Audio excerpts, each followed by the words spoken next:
Hello, আসসালামু আলাইকুম। আজকে আমি বাংলা ভাষা সাহিত্য জিজ্ঞাসা বই থেকে কিছু গুরুত্বপূর্ণ লিঙ্গান্তর শব্দ দেখাবো।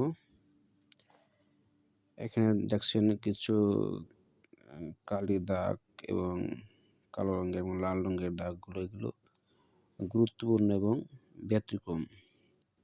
দেখেন, এখানে দেখছেন সুখ, সুখের স্ত্রীলিঙ্গ হবে শাড়ি।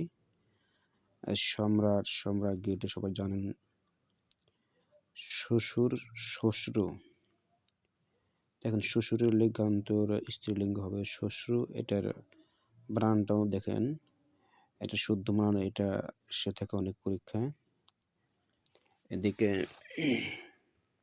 মরদের স্ত্রীলিঙ্গ হবে জেনানা। রাজা, রাজার স্ত্রীলিঙ্গ হবে রাজ্ঞী। এখানে দেখেন, এখানে রানীও নাও থাকতে পারে।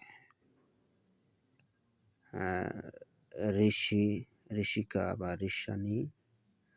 ব্রহ্মা, ব্রহ্মাণী, ভব, ভবানী।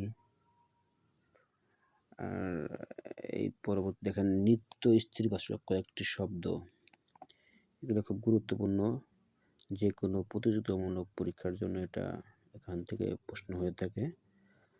সতীন, ডাইনি, বাইজি, শাকচুন্নি, শাকিনী, সৎমা, দায়, অর্ধাঙ্গিনী, কুলটা, কলঙ্কিনী, অন্তঃসত্ত্বা, সপত্নী,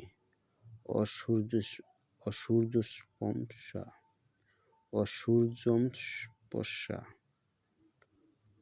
অরক্ষণীয়া, সধবা, রূপসী, সজনী, ধনী। এখানে ধনী বলতে এই গরিবের বিপরীত শব্দ ধনী না। এখানে দেখেন এই লাল কান্তে লেখা আছে ধনী শব্দের অর্থ সুন্দরী নারী বা যুবতী। কয়েকটি নিত্য পুরুষবাচক শব্দ দেখেন কবিরাজ, যোদ্ধা, সেনাপতি, দলপতি, ঢাকি, কৃতদার, রাষ্ট্রপতি, বিচারপতি ইত্যাদি। ধন্যবাদ। এরকম আরও ভিডিও পেতে হলে আমার চ্যানেলটি সাবস্ক্রাইব ও লাইক দিন। সবাইকে অগ্রিম ধন্যবাদ।